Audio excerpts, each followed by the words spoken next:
truc-là? Non, ça marche pas. Nous avons une toute petite heure pour parler de plein de choses. Donc je pense que d'abord nous allons commencer par un petit tour de table pour que chacun se présente. Je vais peut-être commencer puisque je ne me suis pas présentée. Donc je suis Françoise Soyer-Fogelman. J'ai parlé de la Chine juste avant pour ceux qui dormaient.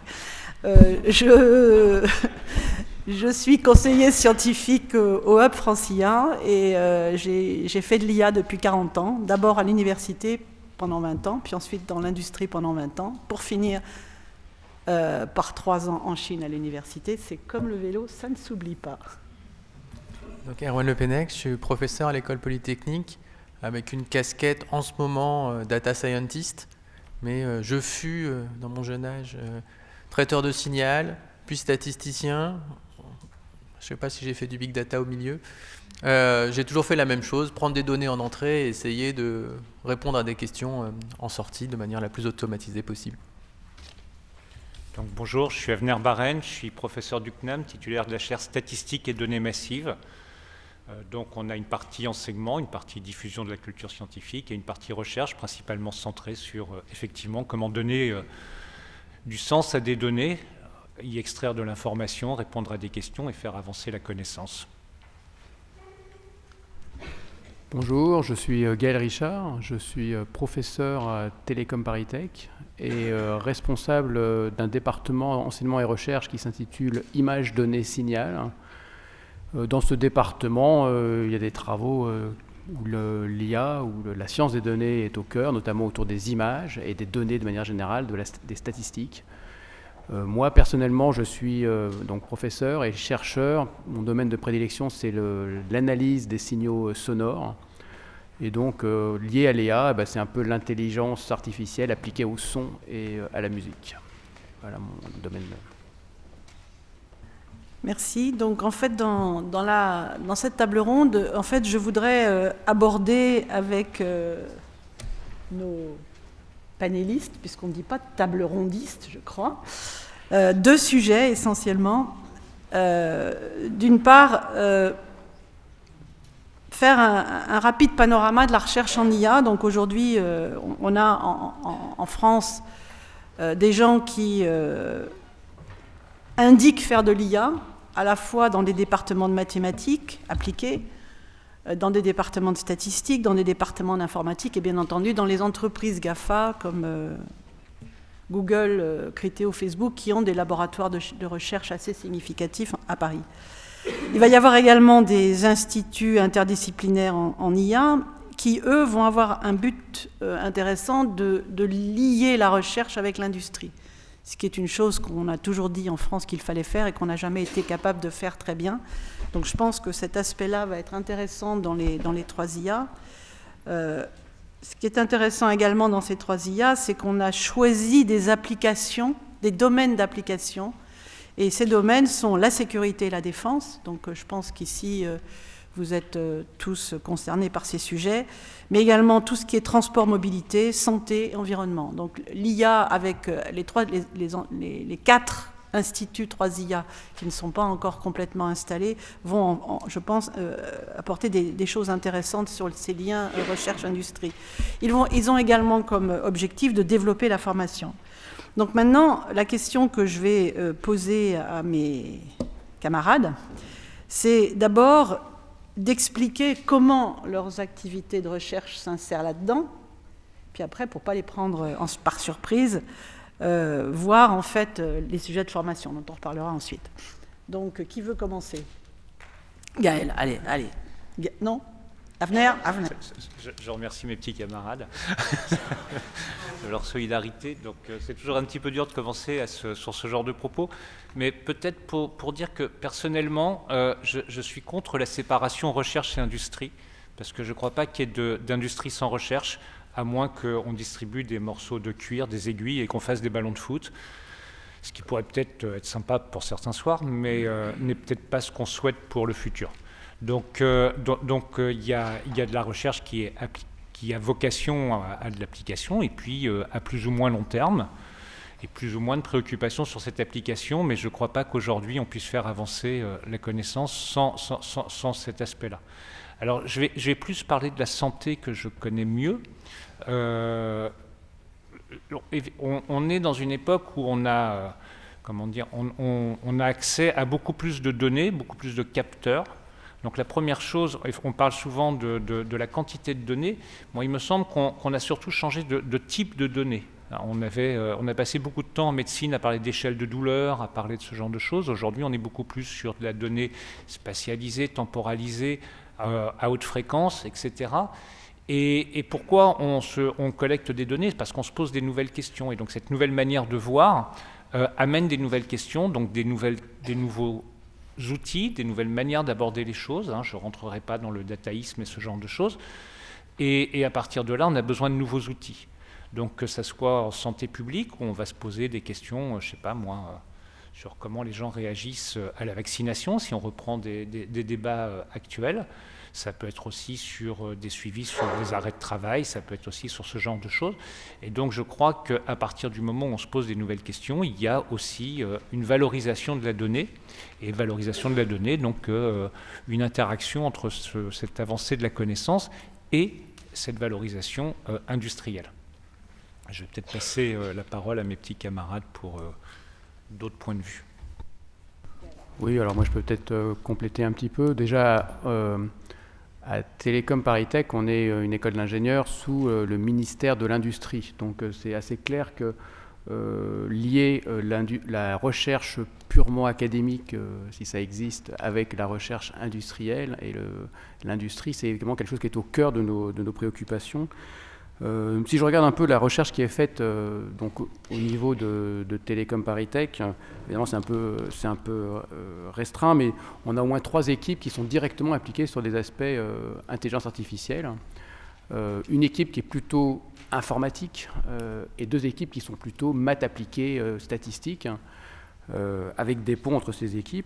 Et on voit que la recherche qui est menée chez nous allie aussi bien des travaux assez fondamentaux, donc qui puisent dans les mathématiques, dans les preuves de convergence d'algorithmes et des choses assez amont, jusqu'à des aspects assez appliqués. Donc je vais donner quelques exemples. Évidemment, le traitement des images, l'analyse automatique de l'avancement des glaciers, la voiture autonome, bien sûr, les signaux sonores pour ce qui me concerne, la reconnaissance aussi, tout ce qui est un peu interaction entre l'homme et la machine, reconnaissance des émotions et ce genre de choses plus appliquées. Et un certain nombre de nos travaux sont menés avec des outils assez emblématiques et d'importance autour de chaires qu'on appelle d'industrie et de recherche. Donc on a notamment une chaire qui avait été créée il y a 5 ans, qui était sur le Big Data, qui s'appelait Machine Learning for Big Data, qui était quand même assez tôt dans le paysage, puisque c'était il y a 5 ans, et qui a eu beaucoup de succès avec 4 industriels. Et là, on a lancé une nouvelle chaire dans cette continuité. Donc, c'est des chaires assez importantes. Là, il y a 5 industriels. Je ne vais peut-être pas tous les citer, mais disons, dont Valeo et Engie, qui permet d'avoir déjà 2 axes d'application.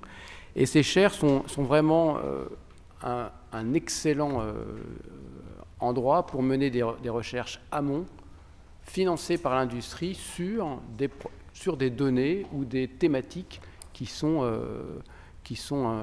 données par l'industrie. Donc voilà, c'est pour un peu illustrer cet aspect très grande importance de mener des recherches méthodologiques, mais qui ne sont évidemment pas déconnectées des enjeux sociétaux et des enjeux industriels, d'autant plus que l'industrie peut aussi amener, parce que l'industrie, on en a parlé tout à l'heure, possède aussi de grosses masses de données sur des sujets intéressants et sur lesquels qui ne sont pas forcément des données publiques. Peut-être pour compléter en mentionnant le côté pluridisciplinaire de ce qui se passe.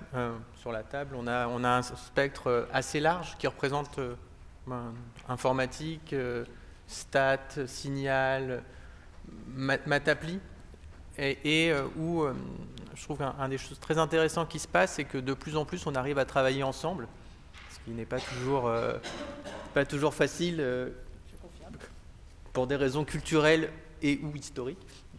Et il y a beaucoup de choses qui se passent, et l'impulsion de l'extérieur est cruciale. Tous les problèmes qu'on veut résoudre, ils sont motivés par des problèmes pratiques. Et ces problèmes pratiques, alors ils peuvent venir en interne, entre guillemets, du laboratoire d'à côté. On a des jolies collaborations qui se créent autour des méthodes d'apprentissage avec nos laboratoires en interne, mais énormément qui viennent de questions venant de l'extérieur, industrie, hôpitaux, avec la santé, énormément, qui sont des très bons endroits pour trouver des jolies données. Et je pense que c'est une évolution assez forte. Je voudrais aussi souligner que là, on a un biais de représentation, alors déjà masculin, et puis école d'ingénieurs. Il y a aussi une activité qui est très forte chez nos collègues universitaires. Il ne faut pas... voilà. Je peux rajouter quelque chose. C'est vrai qu'il y a aussi un aspect que j'aurais pu mentionner à Télécom ParisTech, mais évidemment c'est juste une représentation de ce qui est présenté partout, c'est qu'il y a tout un pan aussi sur l'intelligence artificielle qui est important. C'est tous les aspects sciences sociales et aspects donc éthiques, économie des données, droit des données.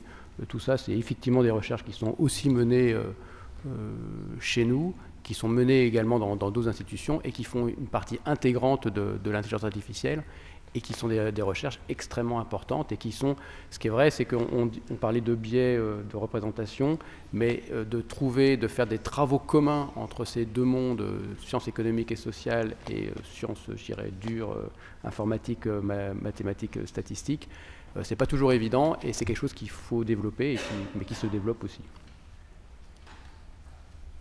Ok. On laisse la recherche là où elle est. Peut-être juste compléter sur le fait qu'il y a une nouvelle influence qui est l'arrivée en France autour plutôt des GAFA que des BATX pour l'instant. Attendez, ça va venir. C'est pour ça que je dis pour l'instant. Ça va venir. Avec une incitation assez forte à passer du temps à l'intérieur, avec le côté positif ou négatif à voir sur ce qui va se passer d'un point de vue de la recherche. Peut-être sur ce sujet, entreprise, recherche, vous savez qu'il y a une nouvelle loi qui permet aux professeurs de passer une partie de leur temps dans l'industrie.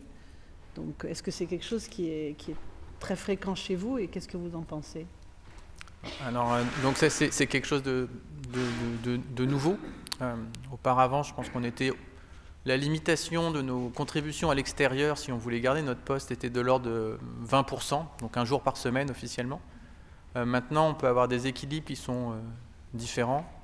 50%, c'est ça à peu près Je crois que ça va jusqu'à 3 jours. C'est ça, ouais, c'est les 3 jours sur 5, avec le dimanche, on va dire 50%. C'est le week-end. C'est ça. Comme tout le monde. Donc c'est des évolutions très fortes.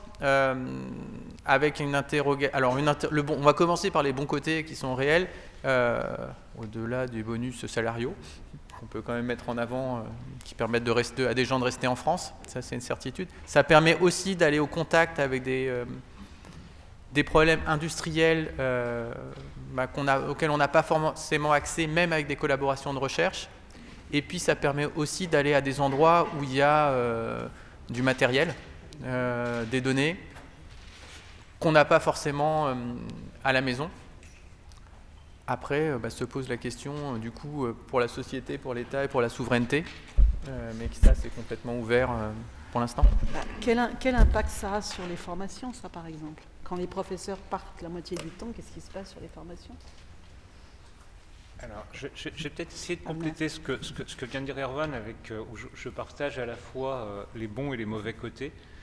Donc, au passage, ce n'est pas encore passé, je crois que c'est dans la loi Pacte, justement, qui est une suite du rapport Villani mettant en avant, de manière à peu près évidente, le manque de chercheurs en intelligence artificielle, au sens large, je ne vais pas définir aussi précisément.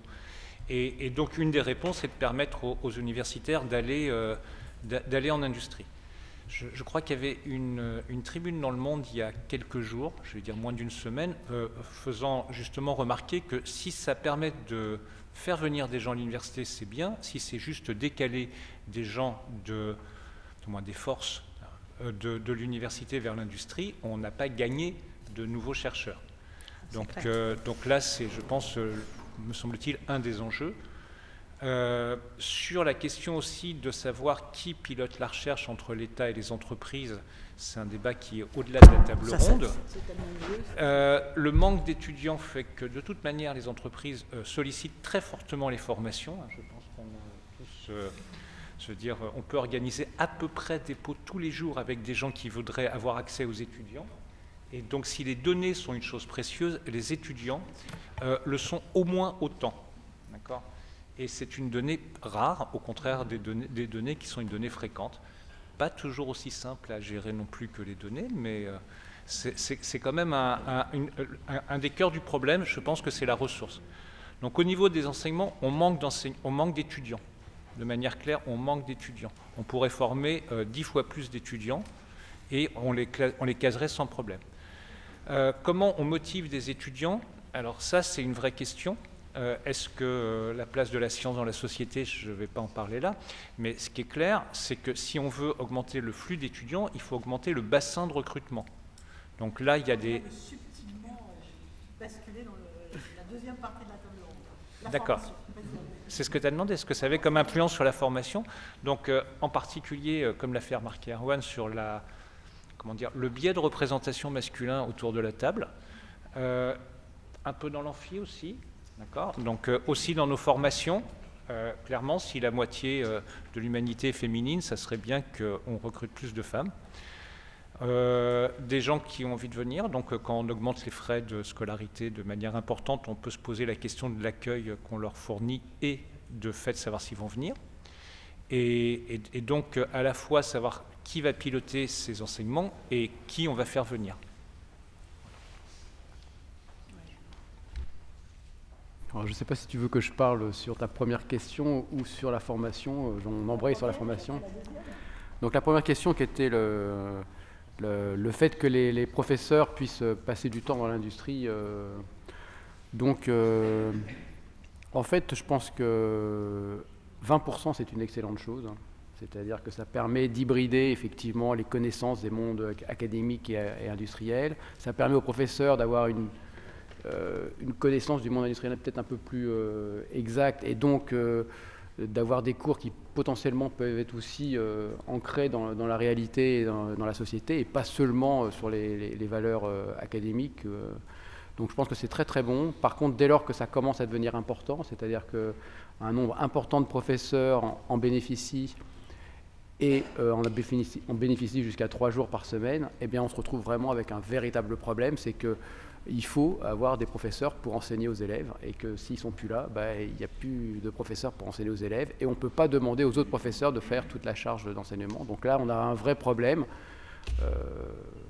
académique. Il y a aussi ça veut dire qu'il faut quand même, il y a une charge de travail liée à l'enseignement et on ne peut pas envoyer toutes nos forces vives d'enseignement dans l'industrie.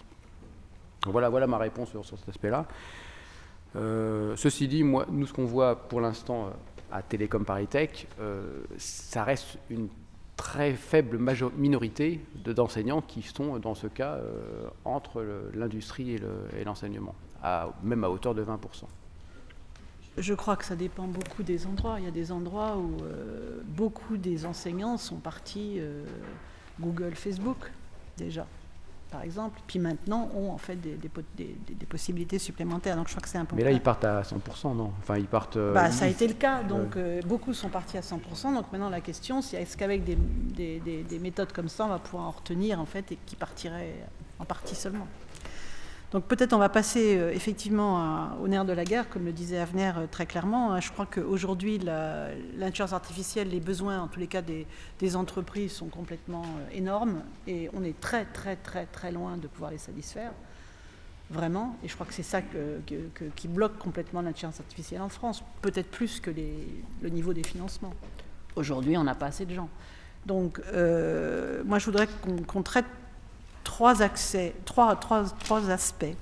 Le premier aspect, c'est, je pense que, comme tu l'as dit très clairement, Erwan, en fait, l'IA, c'est de l'informatique, des maths appliquées, des stats.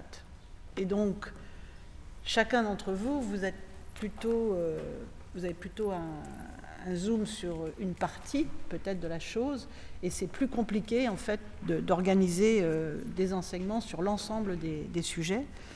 Ayant enseigné ici au CNAM à l'époque où Gilbert Saporta m'avait invité, je sais pourquoi j'étais là. J'étais là pour mettre de l'informatique dans une formation de stats, c'est clair. Le deuxième aspect, c'est on sait faire des formations pour des ingénieurs de haute volée, on va dire, mais on se rend compte que dans les entreprises, les gros besoins, la masse des besoins, ça n'est pas des ingénieurs qui vont être des grands concepteurs d'algorithmes nouveaux en machine learning. Ça va être des développeurs informatiques. Comment on fait pour former à tous les niveaux, même en dessous d'un DUT, vraiment des niveaux très très basiques où on a besoin non pas de un mec, mais de peut-être 20, 30. Donc il y a ce problème-là qui arrive en fait donc au dernier sujet sur la massification. Donc qui prend le premier? Comment couvrir peut-être c'est plus facile pour toi. Donc peut-être pour commencer, pour dire que moi j'ai été assez impressionné par l'évolution de l'offre d'enseignement en France sur les 5 dernières années.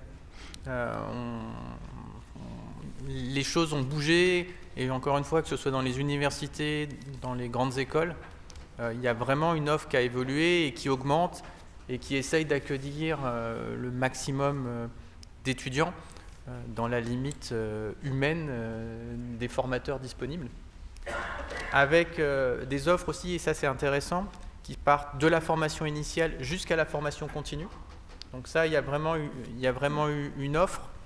Le défaut, et je l'entends très très bien, c'est qu'on a tendance à former l'étoile, la star, on va dire le data scientist, le spécialiste de l'IA deep learning, oui. Et qui sont peut-être un peu plus des marchés de niche que ce qu'on pourrait penser. La difficulté, elle est d'attirer des étudiants sur des carrières qui sont a priori moins glamour.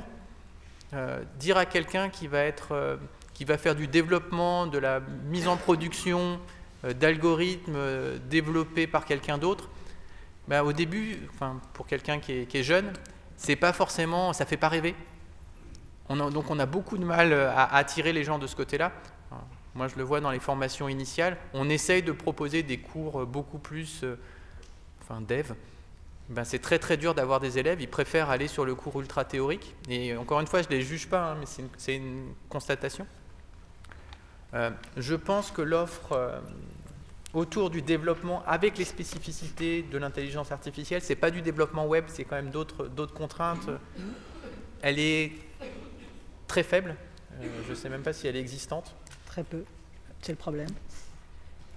Il y a quand même une ressource qui est importante, c'est tous les gens qui travaillent déjà quelque part, et via la formation continue, il y a quand même une ressource très forte de force vive. Encore une fois, ce qui se passe maintenant, oui, il y a de la nouveauté, mais c'est quand même une filiation très forte avec ce qui se faisait avant. Donc, il y a beaucoup de choses qui peuvent se faire à travers la formation continue, ce qui est quelque chose qui est culturellement en France et pas forcément naturel. On a toujours l'impression que... On est au CNAM quand même. Donc... J'attends que tu mais qui est malheureusement pas naturel, et dans lequel on a une tendance à croire que ce qu'on a fait quand on avait 20 ans va nous définir toute notre vie. Heureusement, il y a des solutions qui existent. Ah merde, c'est une perche pour toi là. Ouais, je crois, donc je vais la saisir. Oui, je partage ce que tu viens de dire. Effectivement, il y a quand même, au CNAM, on a une spécificité par rapport à ça, puisqu'on ne fait pas de formation initiale, donc on fait de l'alternance. Donc on a des formations d'ingénieurs en alternance, on a des Bac plus 2 en alternance, on a des Bac plus 3 en alternance, et puis on a toute la formation continue. Alors, je vais faire blêmir un petit peu mes collègues, mais c'est quasiment 100 000 personnes par an sur tout le territoire. Donc on est sur, je crois, de la massification, pas tout en intelligence artificielle. Dommage. C'est dommage. Je ne sais pas si je vous rassure ou je vous inquiète, mais moi je ne vous rassure pas, c'est pas en intelligence artificielle, donc on fait ce qu'on peut, on fait dans des régions aussi, on fait sur tout le territoire, c'est pas qu'à Paris, parce qu'à Paris il y a une offre de qualité pléthorique, mais quand on sort de Paris en région, ça devient moins net, même si on voit pas mal de choses apparaître dans les universités. Donc au CNAM, on forme des gens déjà en situation professionnelle. Et alors, ils rêvent certainement d'être stars. Certains le seront, et c'est très bien. Beaucoup cherchent à se reconvertir professionnellement, beaucoup cherchent à évoluer professionnellement, beaucoup cherchent à approfondir leurs connaissances par rapport à des postes qu'ils occupent où ils s'estiment non compétents.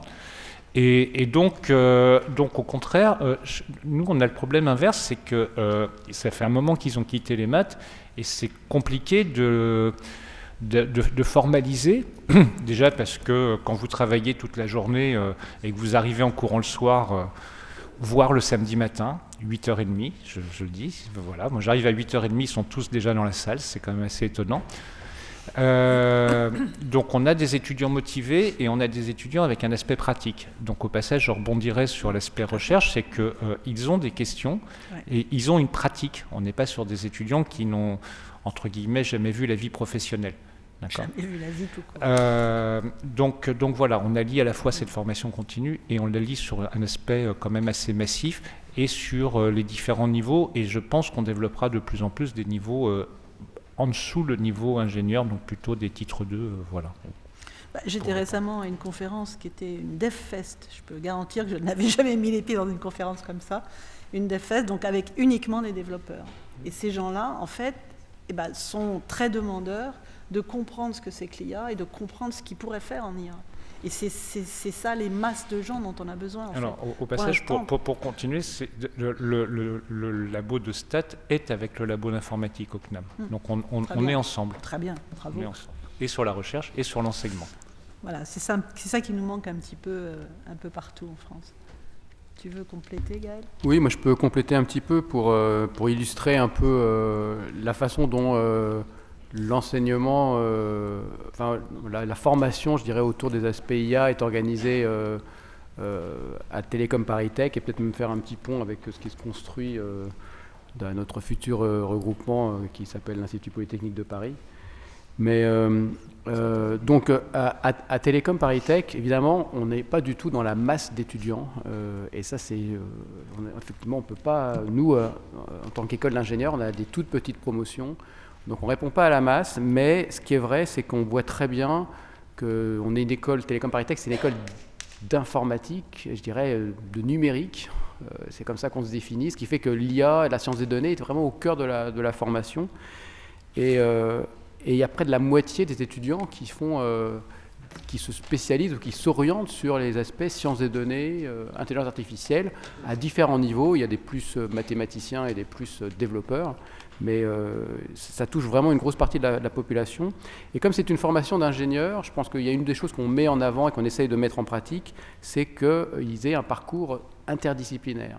C'est-à-dire que toutes les personnes qui vont faire de l'IA ou de la science des données vont être aussi exposées aux aspects économie des données, droit des données, éthique des données.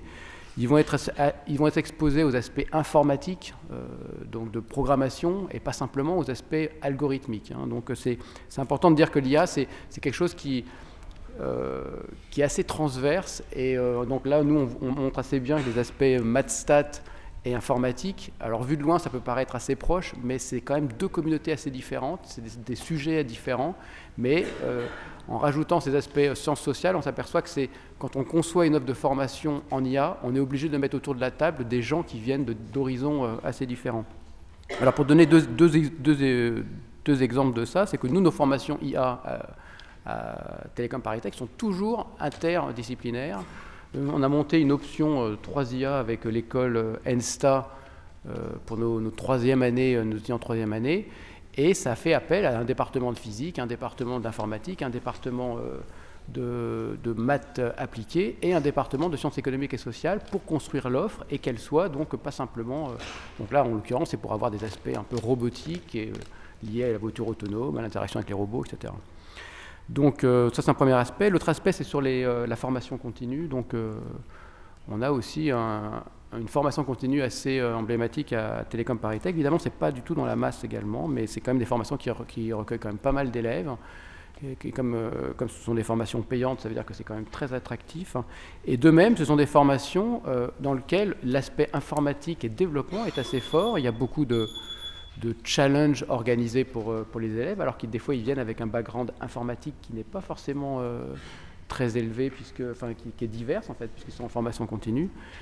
Et dans ces formations-là, on a encore une fois les aspects interdisciplinaires pour les étudiants qui aussi viennent en formation de reconversion. Donc, et je pense que ces différents aspects sont extrêmement importants, formation initiale, formation continue, et on pense même que, et donc je pense que mes collègues le confirmeront, que le monde de l'éducation et de la formation change, et que la formation sera de moins en moins en présentiel, ou en tout cas elle sera en présentiel en pointillé, et qui sera, non seulement ça sera une formation continue pour les personnes qui travaillent, mais ça sera une formation continue à leur poste de travail dans leur entreprise. Donc avec tous les outils un peu modernes, je dirais, enfin modernes, entre guillemets, les outils numériques, je dirais, de formation, qui peuvent être les MOOC, les capsules vidéo, etc. etc. Je pense que ça, c'est la réflexion sur les nouveaux modes de formation, je pense que c'est vraiment important. Et peut-être à venir, tu as des choses à dire, parce que le CNAM est très actif sur les MOOC. Alors, le CNAM est très actif sur les MOOC, puisque c'est un quart des inscrits sur France Université Numérique. Je vais me permettre de dire que j'ai fait aussi le premier MOOC de Stat en France. Donc, oui et non. Alors, je pense que dans les évolutions, oui, la formation évolue. Ça, c'est très bien. Et les modes évoluent, mais tout le monde n'est pas, n'est pas adapté à tous les modes. Donc, le fait de travailler tout seul devant son écran, ça convient très bien à des gens qui sont déjà... Alors, je vais utiliser le terme formaté, qui n'est peut-être pas le très bon terme, mais on va dire formé serait pas beaucoup mieux. Mais je suis pas certain, c'est pas aussi direct que ça de passer des outils numériques à l'enseignement de masse. Ça, c'est ce que je dirais.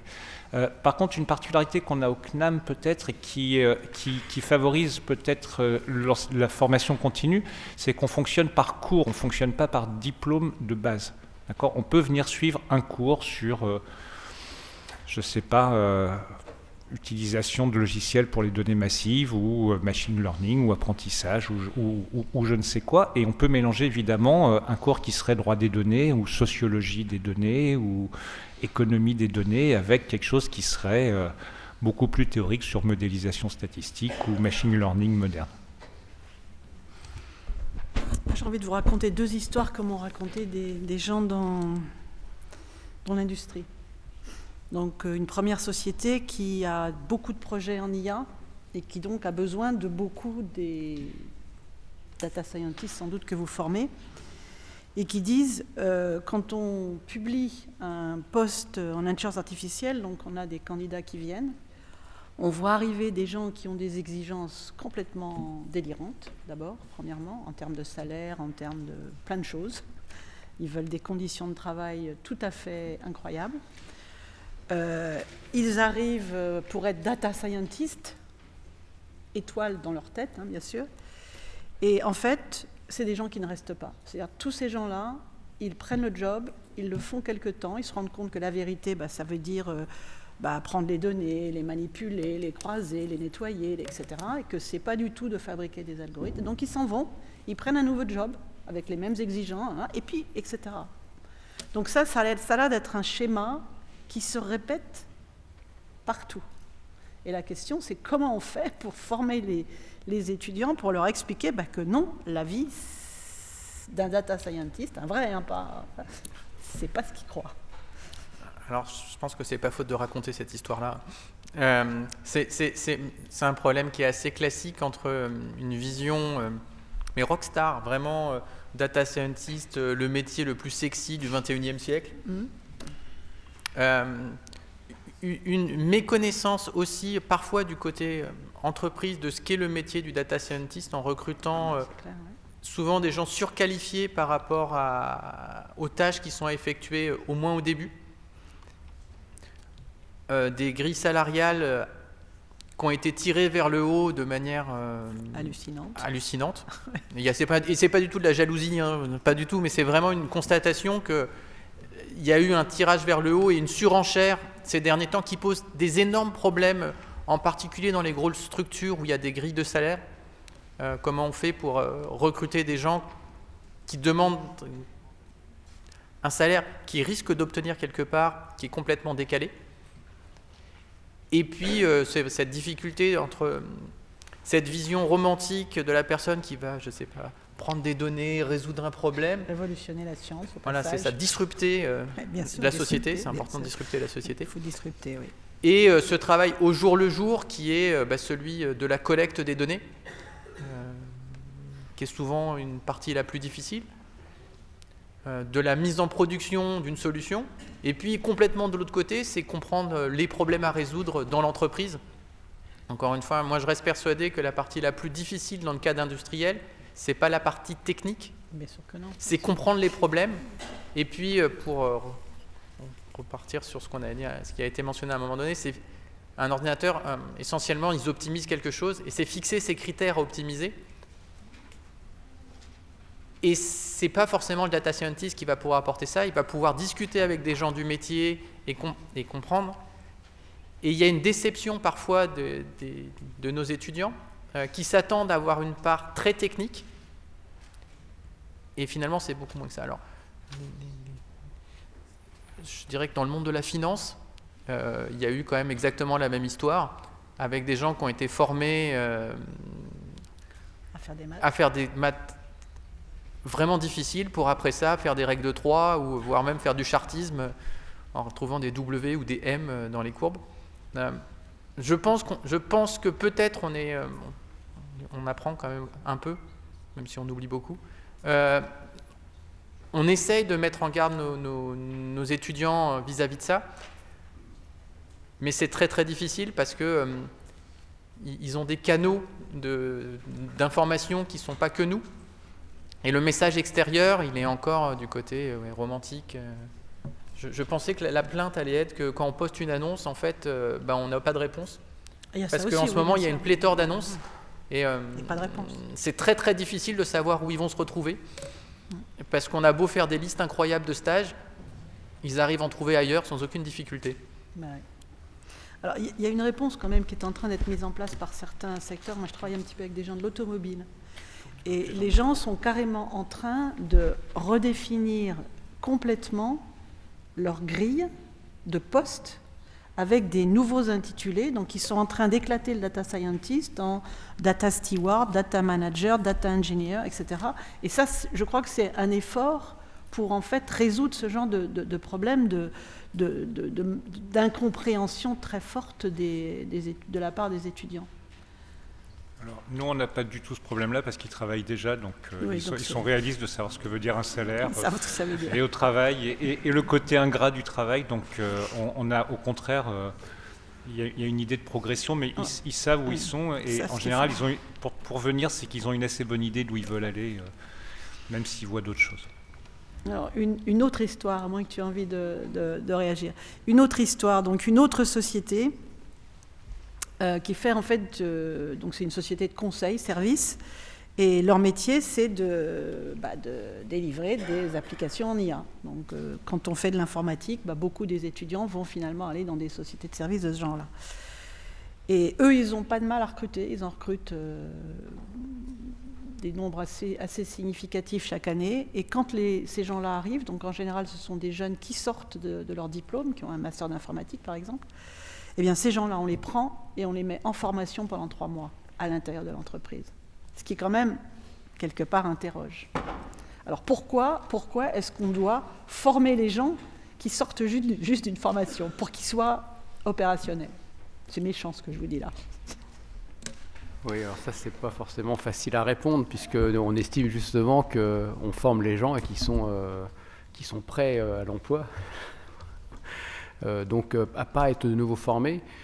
Ce qui est vrai, c'est que on est conscient du côté académique qu'on a un risque, c'est de former à quelque chose qui n'est pas adapté à l'emploi que les ingénieurs vont trouver. Donc ce risque, il est présent, mais on fait beaucoup de choses pour limiter ce risque et faire en sorte que les ingénieurs, moi je parle des ingénieurs puisqu'on a principalement des élèves ingénieurs, soient beaucoup plus conscients du monde dans lequel ils vont travailler. Donc effectivement, on en a assez peu qui vont faire de la recherche. Il y en a quand même pas mal qui vont faire une thèse, mais de la recherche, il y en a assez peu. Mais il y en a beaucoup qui vont travailler dans l'industrie. Donc on a plein de moyens pour essayer d'aider ça. Déjà, ils font un stage. Donc ils ont 2 stages dans leur scolarité. Des stages de 6 mois pour l'un et puis de 2 mois qui sont un peu des stages dits ouvriers, enfin des stages je dirais de rentrer dans l'entreprise, et qui peut d'ailleurs pas forcément être une entreprise, ça peut être une association ou autre. Et on a également des outils qui commencent à se développer. C'est peut-être là aussi, c'est de faire rentrer l'industrie dans l'école, dans les formations, dans l'enseignement. Donc on a des postes donc, pour répondre un peu aux des professeurs académiques qui vont dans l'industrie. On a des industriels auxquels on donne des titres de professeurs associés et qui viennent donner des cours chez nous. Alors ça se pratique beaucoup dans les écoles de commerce, mais dans les écoles d'ingénieurs plus traditionnelles, enfin, comme Télécom ou... ça se pratiquait moins. Et puis on a aussi des chaires d'enseignement qui se créent, auquel cas là ce sont juste des endroits où l'industriel est partie prenante dans les projets qu'ils vont donner aux élèves. Ils vont apporter des données, des cas d'usage, etc. Et dans le cadre des enseignements par projet, il va y avoir des projets qui sont vraiment pilotés avec un industriel. Les élèves sont donc confrontés aux problèmes un peu plus industriels, le problème est quand même spécifié par l'industriel, mais ils sont aussi pilotés par le professeur académique pour les aspects apprentissage de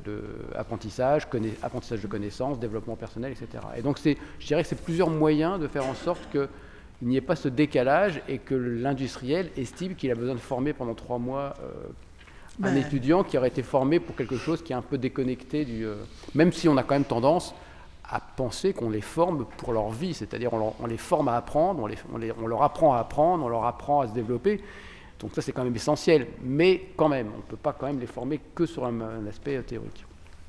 Je pense qu'une des difficultés aussi, c'est qu'on est dans un environnement technologique assez complexe, où il y a énormément de choix, et où chaque société... voire même chaque business unit, fait des choix différents. Et très souvent, la phase de formation en début, c'est faire rentrer le nouvel arrivant dans le moule de la société. Et à bon escient, c'est-à-dire que c'est crucial d'avoir des bonnes pratiques de développement. Il y a des choix qui ont été faits, qui ont été arbitraires, parce qu'il y a plein de solutions qui sont aussi bonnes les unes que les autres, et il faut choisir.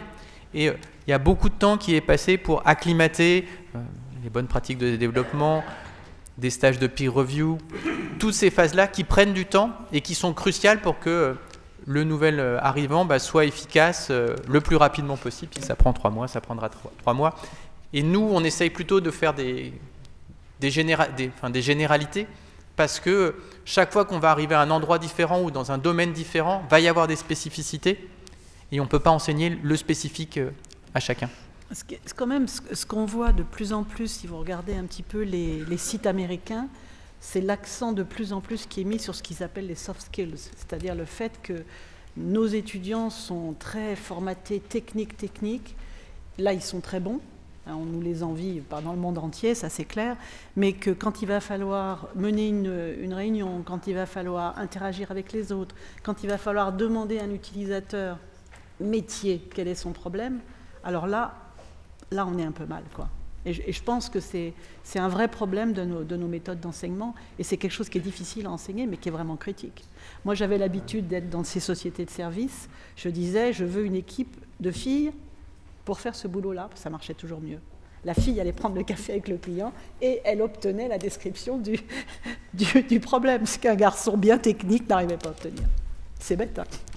Je peux peut-être te faire un petit commentaire sur ça. Effectivement, ça c'est quelque chose qu'on s'aperçoit de manière très très forte, et on a réformé à l'intérieur de notre école la première année d'études d'ingénieurs. Il faut savoir que la plupart des ingénieurs rentrent dans notre école après 2 ans des classes préparatoires mathématiques, physiques. Ils sont donc assez formatés. Et donc la première chose qu'ils font maintenant en entrant à l'école, ils ont un grand projet de première année qui prend 70 ou 80 heures à l'emploi du temps, hein, donc c'est beaucoup plus en termes de travail. Ils sont mis par groupe de 6 à 8, ils ne sont pas choisis. La seule chose qu'on fait, c'est qu'on s'arrange qu'il n'y ait pas qu'une seule fille dans un groupe, parce que ça peut créer des problèmes. Donc s'il y a une fille, il y a 2 filles dans le groupe minimum. Et on leur donne même pas un sujet, ils n'ont même pas de sujet, ils ont juste un thème général. Par exemple, ça peut être l'art et la science, voilà. Et à partir de ce sujet général, ils doivent construire un projet à 8 où ils vont faire un système qui peut être une sorte de pré-produit, de pré-maquette. Et donc, ils doivent s'organiser, ils sont coachés par un professeur, et ça dure à peu près 7 ou 8 mois dans l'année. Et ce groupe doit se définir. Il y en a un qui doit prendre un peu le rôle de chef de projet, un qui doit prendre un peu le rôle de chef marketing. Et on estime que ça leur développe un peu leur esprit d'innovation, leur soft skills, etc. Mais c'est un moyen, et on pense qu'effectivement, ça fait partie de la formation, et Absolument. On doit le développer beaucoup plus, c'est essentiel. Entièrement d'accord. Mais je crois que ça va être le mot de la fin, développer la formation. Bon courage, messieurs. Merci.